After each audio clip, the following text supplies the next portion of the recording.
There's probably no American whose life has been combed over as much as Abraham Lincoln.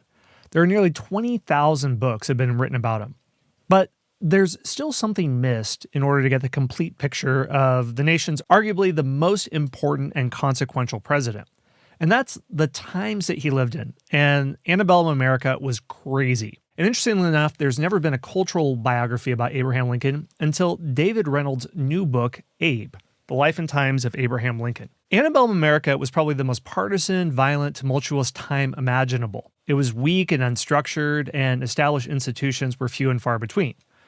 The economy was unmanaged, there were bank crashes, thousands of different types of paper money notes flew about, and risk-taking, bankruptcies, and land speculation were everywhere. Even some entire states went bankrupt. This is a rough-and-tumble world. There were duels, there were rioting, mobbing was commonplace, alcohol flowed freely, and Americans were drinking more per capita than any other nation, which provoked temperance movements. Fistfights, knifings, and other explosions of violence seemed ordinary and even took place in state legislatures and Congress. Public rhetoric was abrasive and harsh, and sensationalism flourished in the popular press. People were especially eager to read reports of suicides. The nation, it felt like, was coming apart. It was torn by sectional conflict and struggle over slavery. Well, David Reynolds argues in his book, Abe, Abraham Lincoln and His Times, that Abraham Lincoln navigated this world because he was tall and strong, making him a good brawler, but more importantly, he was incredibly bright and easygoing, and he was able to charm those who would just about as likely do him violence. Because he'd experienced American culture in all of its different ways, from the high to the low, the sacred to the profane, the conservative to the radical, this is why he could redefine democracy for all Americans. So we're going to talk about Abraham Lincoln and his world, and also how somebody like Abraham Lincoln could unite America today, even though it seems so bitterly divided. America was more divided in the Antebellum era, so there is hope for us now. So I hope you enjoyed this discussion with David Reynolds. David, welcome to the show. Wonderful to be here. Well, we have a lot to talk about. For viewers who are listening to this on the podcast, they can't see this large tome I'm holding, which for history books approaches the level of a Ron Chernow or a Robert Caro book. Well, I am excited because I like to think that on this show, I've successfully been able to blend high culture and low culture. Abraham Lincoln is that as well. So I'm speaking with a guest whose book is very likely in the running for a Pulitzer. But on this show, I've also run a series called Presidential Fight Club, where all 44 presidents fight each other one-on-one.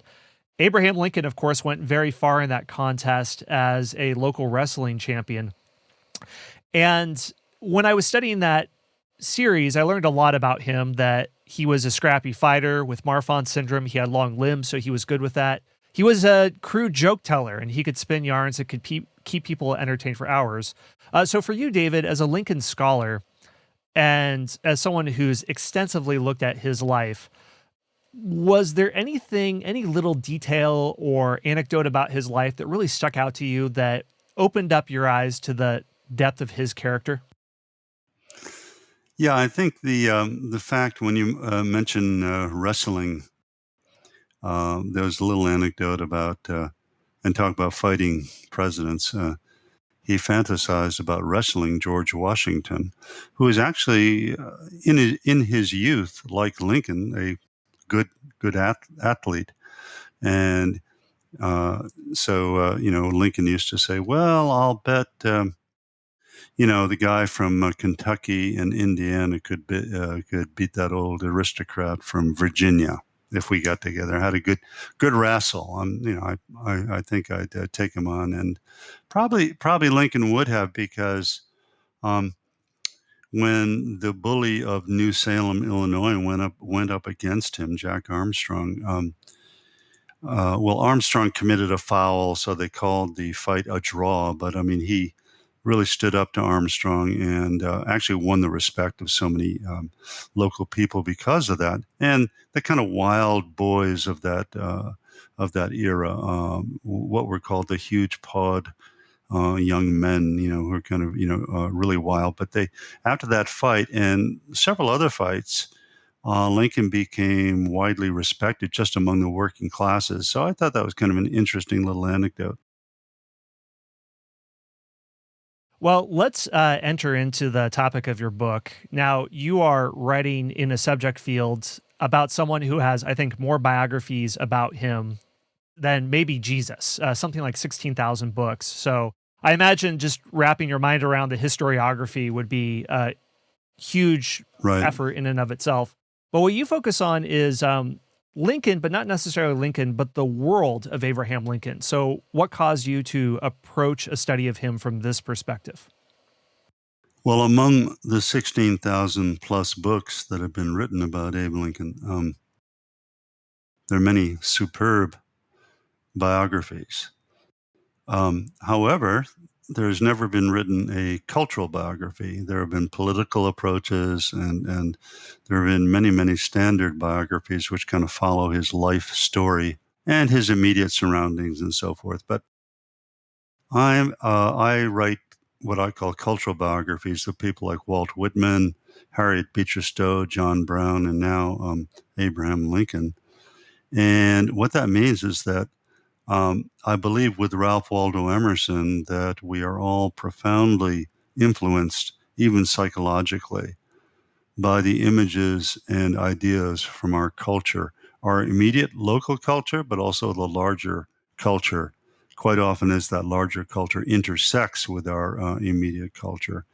And it's that kind of thing that I really try to key into when I write my cultural biographies.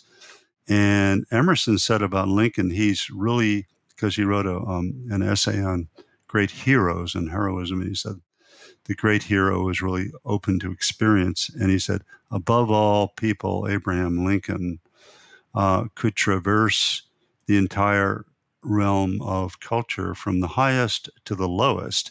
And even though he had less than 1 year of education, Lincoln, um, he had long passages of Shakespeare memorized in his mind, and he loved sort of frontier humor, some of it rather dirty and so forth. And he covered the entire range of culture, and that particular topic has never been addressed. In fact, one of the finest biographies, David Donald's Lincoln, which came out first in 1995 and became a bestseller.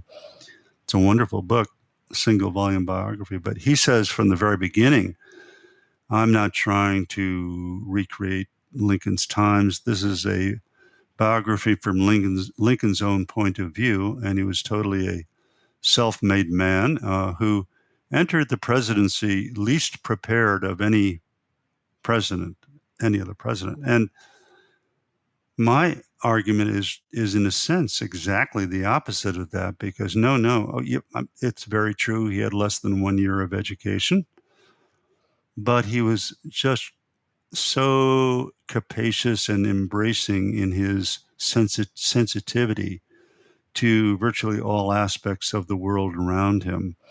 So much so that Emerson said the very dogs believed in him. I mean, he kind of went from the very lowest to the very highest, and he liked both opera and the most popular songs of his era, and minstrel songs and so forth, and popular poetry and high poetry. So he's a lesson really in opening one's mind to the full range of culture, which is one reason why he could win the respect of very intelligent statesmen and leaders and so forth. But at the same time, he had a common touch, a true sympathy for the average people. So that's what my cultural biography does. Well, let's look into the world of young Abraham Lincoln. He's born in 1809 at the closing years of the founding father generation. This is near the beginning of the Antebellum era. And the contradictions that are looming on the horizon that threaten the Civil War, you say, are embodied in Lincoln himself, where his father comes from New England Puritan stock, his mother comes from Virginia Cavalier gentry. So his blood within him is the central conflict of the age. So what does that look like in Lincoln's young life? Yeah, well, in that era, uh, the conflict between the North and the South, yes, it was over slavery, but for the people that lived in that time, they also associated the conflict as between the Puritan New England or Puritan North and the Cavalier South. And the Puritan originally had come over during the Great Migration between 1620 and 1640 to escape the clampdown on Puritanism in England. And generally, they went to New England, the Puritans. And among them was one of his great-grandfathers on his father's side, Samuel Lincoln, who came over in 1837, was a Puritan and helped build a church and so forth. And then slowly the family moved westward to Pennsylvania and then south to Virginia and then to Kentucky, but retaining this kind of Puritan vein all the way through. And on his mother's side, there was illegitimacy there, so he wasn't really sure who his grandfather was, but scholars agree with him because he thought that he came from sort of Virginia gentry, from Virginia, this kind of so-called aristocrat of Virginia, this kind of cavalier. And the Cavaliers had this deep sense of honor and personal honor and so forth, along with kind of a belief in institutions such as slavery. But when they were combined in Lincoln, the sort of moral concepts from his Puritan background, moral and religious concepts, and anti-slavery concepts from his Puritan background, mingled with this sense of honor from his Cavalier background. However, he was very, even though he was fascinated by his ancestry on both sides, fascinated, he didn't like to talk about it too much. And instead, he emphasized there were a couple of Quakers in his background, or at least he had one Quaker grandmother. And he said, well, we were a bunch of Quakers back then. Why? Because Quakers were actually respected both in the South and in the North. They didn't carry the baggage of the Puritan and Cavalier. They weren't sectional. They weren't divided. They were kind of a buffer. They settled in the middle Atlantic states. And you would think the South would hate them because they were opposed to slavery, but they were not about to go to war over slavery whatsoever. They were pacifists. They were non-resistants. So they were accepted by the South and they were accepted by the North. So that's what he really emphasized in his personal background. So even though he had these two sides coming together, he didn't really want to separate the wires and even talk about them. He didn't like to use the word Puritan or Cavalier. Well, I'd love to hear more about how Lincoln negotiates with antebellum society, because this is being recorded in 2020, a few weeks before the election. The big discussion now is how much more partisan the United States is compared to decades ago or even years ago.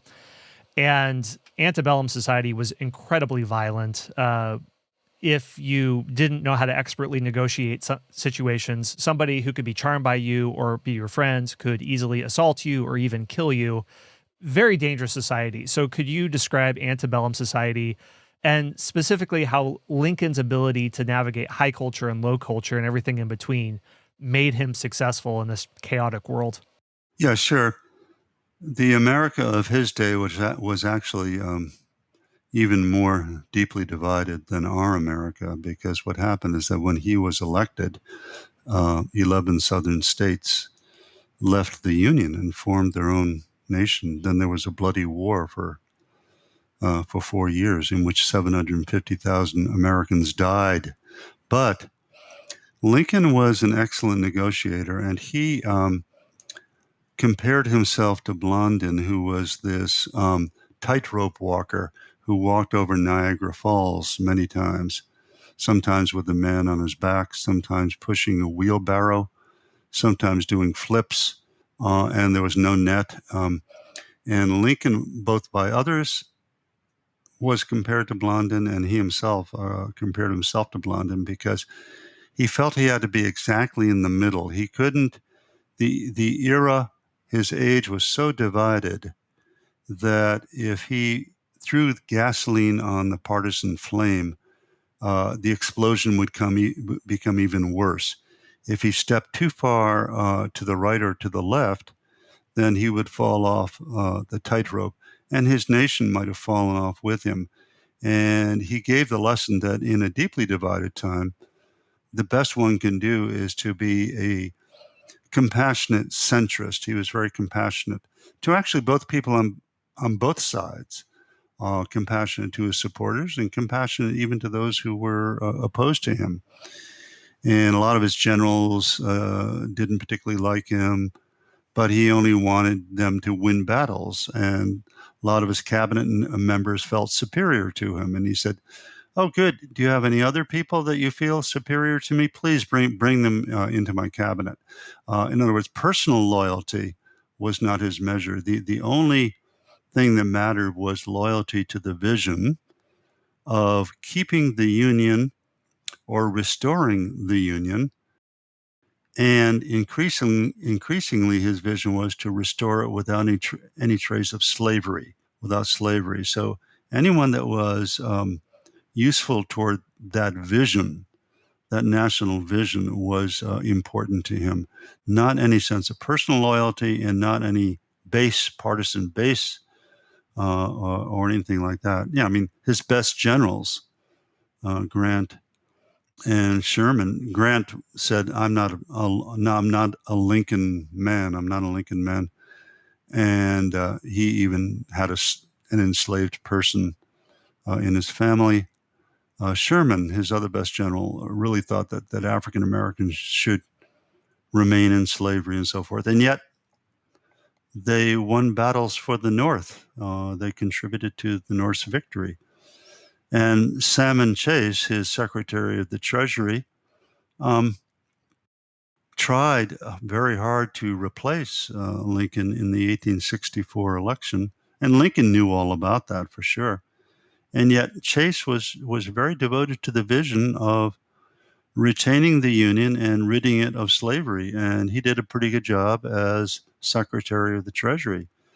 So Lincoln remained committed to the vision of justice for all and union above all, and not division.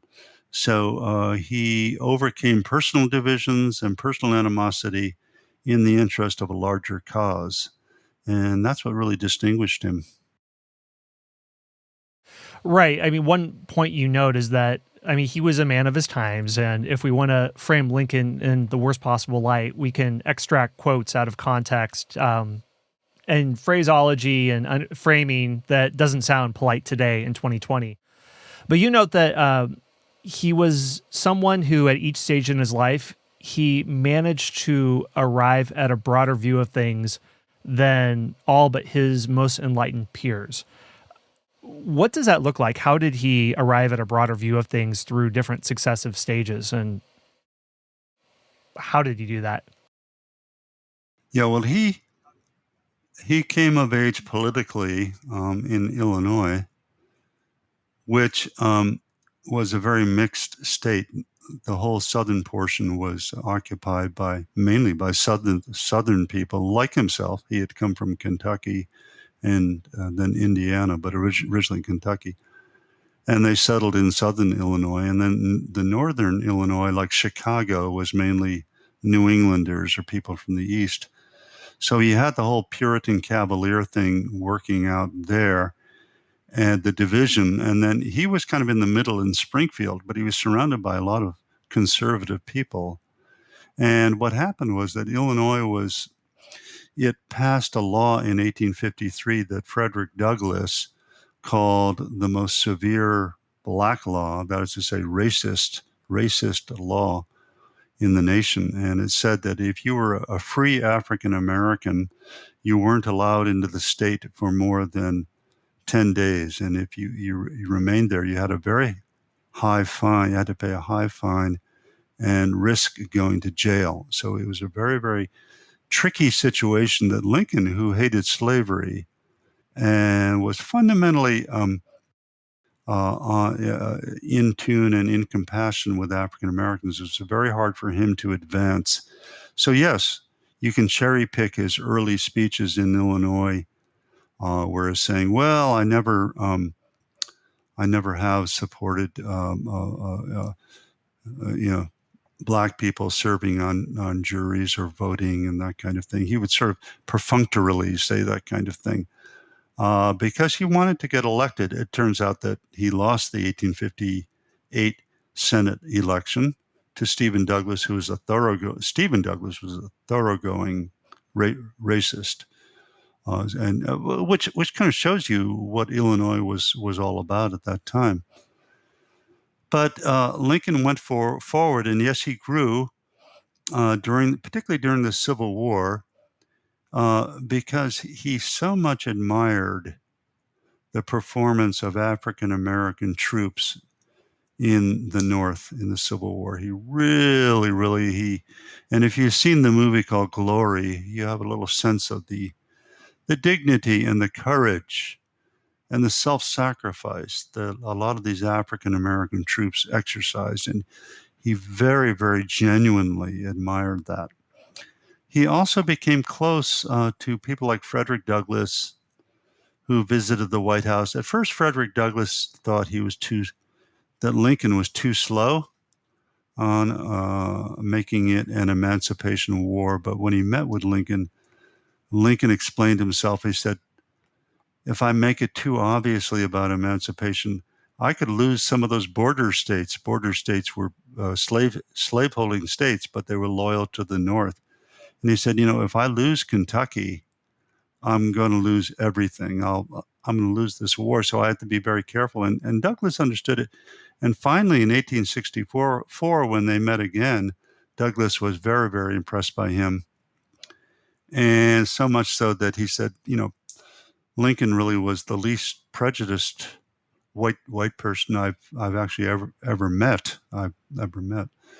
And someone who had the same impression was the aged Sojourner Truth, a feminist African American, who visited him not long before she died. But she said, I have to meet, President Lincoln. And they had a wonderful meeting in the White House. And he called her Auntie Truth, Auntie Truth. And she, again, left with a very, very favorable impression, as did Martin Delany. Martin Delany was an African American that received from Lincoln the highest officer appointment among African American officers, and toward the end of the war. And when he heard that Lincoln had died, he cried for about half a day. Martin Delany, and he was a real black. He was like beyond Black Lives Matter. He was like, radical black abolition.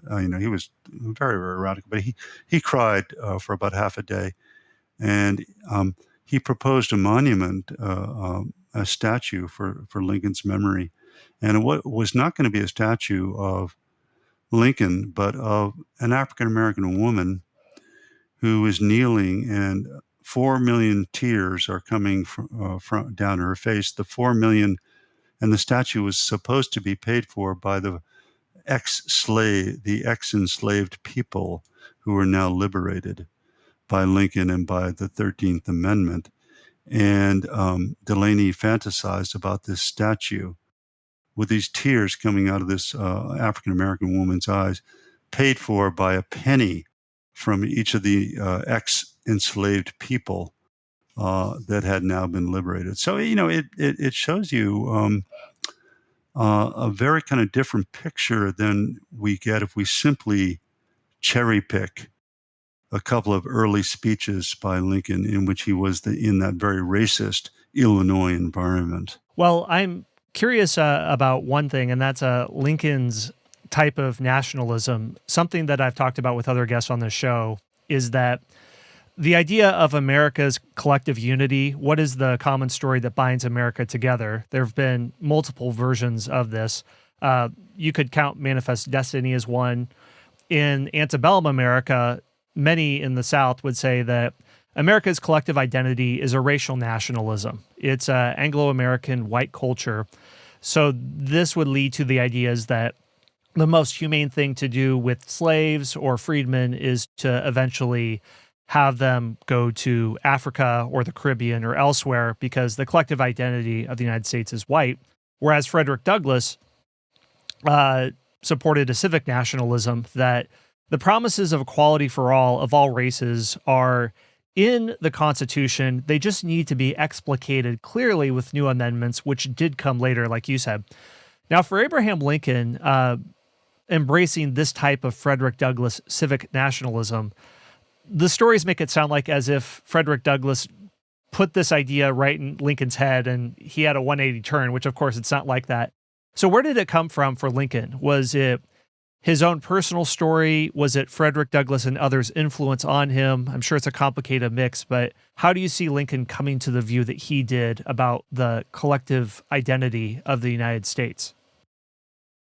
Yeah, well, he had to do a sort of a conservative political dance in Illinois. I mentioned that earlier, and he actually endorsed colonization.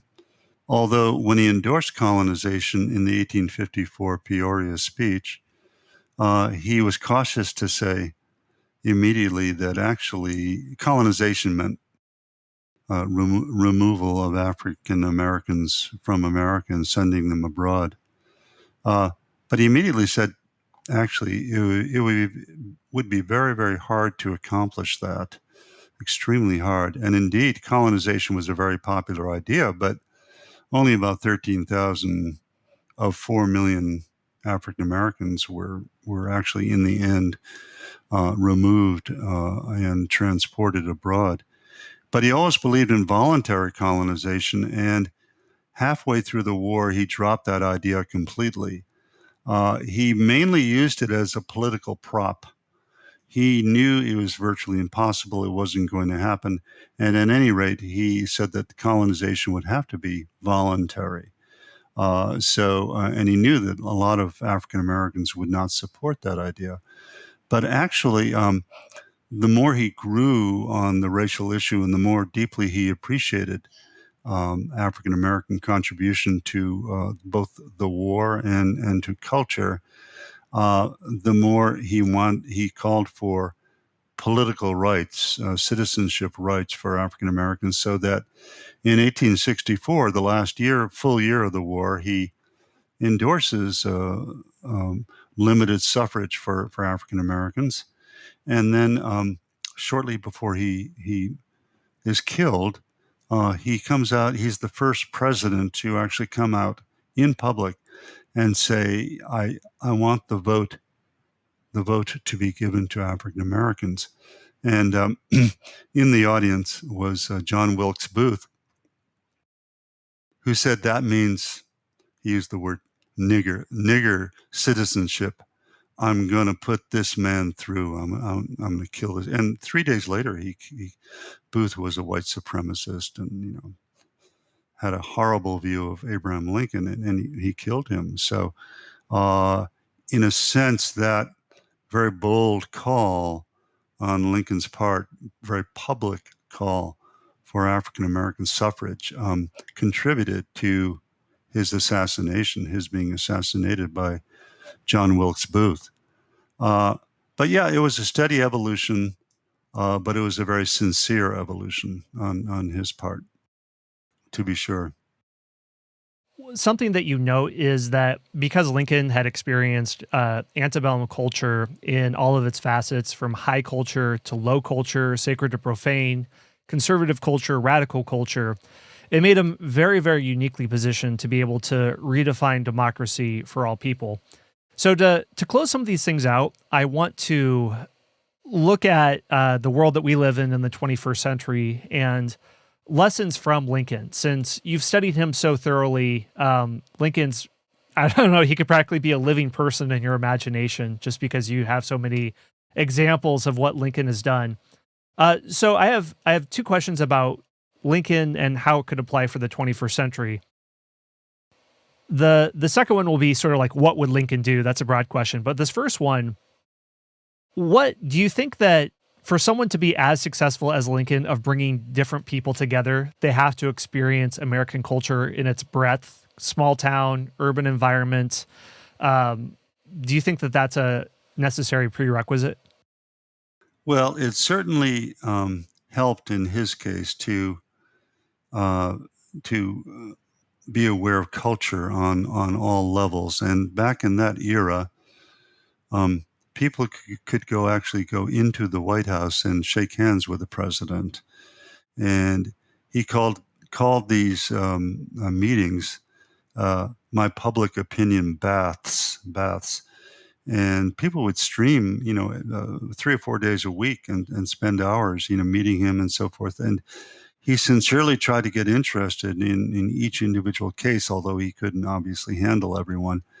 But there was a genuine sympathy on his part for average Americans, and I think that that's a real prerequisite. Whether it's necessary to know high culture is a different matter. I mean, he just happened to enjoy. He loved Shakespeare. He wasn't like John Quincy Adams, who knew six languages, nor was he like Andrew Jackson, who was a populist, but who barely ever read a book. I mean, the thing about Jackson, it was said that he only read one book through. That was the Bible, and got halfway through a novel, and that was all. He didn't read whatsoever. Lincoln was really, in a sense, in that kind of broad middle culturally, and I think it did help him to have a kind of a democratic imagination. I think that in his case, it really did to be because what his exposure to people like Shakespeare gave him a certain thoughtful side, a certain meditative side, and that is lacking if you're merely, let's say, into popular culture alone. Let's say you're totally into popular culture. Shakespeare is quite thoughtful, and he was the master of what Melville called the art of telling the truth, with his deep probings at the very axis of reality, as Melville said. So that um, on April 9th, 1865, which was the day that Lee surrendered to Grant at Appomattox Courthouse, uh, everyone around Lincoln, they were on a boat going from Virginia to Washington. And the officials, they were jumping up and down. All they wanted to talk about was, it's kind of like today we would say, mission accomplished, yay, this is great. We won the war, and like a big banner, we've done it, gang. And another president might have said, I've done it, I'm the one who did this. He just wanted to talk about Shakespeare and Longfellow, and particularly about the deeper passages about death and dying, because 750,000 people had died. And his thoughts were really with them at that moment. He knew he won the war. He knew the North had won, but at that particular moment, he would rather think thoughtfully about death and dying and what it meant for all the families. So that when he says in his last major speech, which was the second inaugural, malice toward none, charity to all. He really means that. He really means that. And he had a certain breadth within his heart and with his imagination that really reached out to all people. Hmm. Well, yeah, and that's a great example of where I think history can give us hope that however unpleasant things can be happening now, there were more divided times in the past, and those were overcome. So there are definite lessons to be learned today. So the final takeaway I'm very curious from your book is, what would a modern day Abraham Lincoln do to bring together very divided people today the way that the real Abraham Lincoln did in the 19th century? Well, I think a modern Abraham Lincoln would sort of transcend or step over the divide as Lincoln did, and take an overview of it, and not uh, inflame partisan divisions in any way. Would try to establish a truly democratic and compassionate centrism, and would try to embrace both sides rather than inflaming either side, rather than playing to a base on either side. Um, and truly try to reach across the political and the human divide. And also in a genuine sense, sympathize with people who are suffering. he really had as a boy, he didn't like, he was a very good hunter, but he hated to hunt. He didn't like to kill animals, as opposed to John Wilkes Booth, who shot cats, who used to like to shoot cats. He had a very, and he saw some birds, little baby birds that he picked up, and he put them back there in their nest. He had a very tender side, and it seems to me a certain tenderness and real compassion. Um, and during the Civil War, he started crying every time he heard gunshots outside the window, because he said, "This is the day that we have to shoot the deserters, because Northerners who deserted were shot quite often." And he hated, and he would start crying when he heard that. He hated that. So compassion for the suffering, I think, is something that someone today would do. And kind of moving always toward that compassionate center, seems to me, is what he would do. I didn't know that about John Wilkes Booth, his sadistic side. Believe it or not, I've had 2 different interviews on the show about John Wilkes Booth, and we had to argue about how much syphilis influenced his decision to assassinate Lincoln. And when you're having that argument, you can tell you're not really dealing with a high moral character of a person. So, whereas Lincoln is the opposite. Is there anything else that you'd like to stress about Abraham Lincoln or the world around him that you think that, based on your research, can give people a deeper, nuanced view of Lincoln and his times? Well, since we're on the topic of John Wilkes Booth, no one who has written about him has discussed what I call the American style of acting, which he got from his father. His father was Junius Brutus Booth, terrific actor, but he got so involved in his roles, the father did, that he would literally sometimes in a sword fight, chase his opponent outside the theater and continue the fight in the streets. And one night, as Othello, he almost literally killed Desdemona on stage. How he had to be pulled off. He got super involved. I could give many examples of that in his roles. And John Wilkes Booth was the only one among the children of Junius who inherited um, that acting style. And there were a couple of sword fights there where his opponent once had to say, "John, you're supposed to surrender here. I'm supposed to, kill you," and so forth. And once he had a victim on the wheel, the rack, he was torturing, and he literally almost tortured the poor person. So he really carried his father's style forward, and he saw himself as playing in a great drama. He literally became absorbed in his role, to the degree that when he was fleeing south after the assassination, he wrote in his diary, he said, "Well, William Tell and these other," he had played William Tell, he had played these other villains or killers in his roles. And he said, "They didn't, torture William, get mad at William Tell. William Tell comes out as a hero, or Brutus comes out as a hero." So he was literally identifying with these stage roles. So he takes the American acting style and he puts it into daily life. Yes, he was a white supremacist and all of that, but Lincoln got a lot of assassination threats. He got many, he had a file called assassination letters on his desk. He got so many, but Booth literally got absorbed through this American acting style into real life. And he was an actor, of course, and he just kind of carried it out as though this was his greatest part.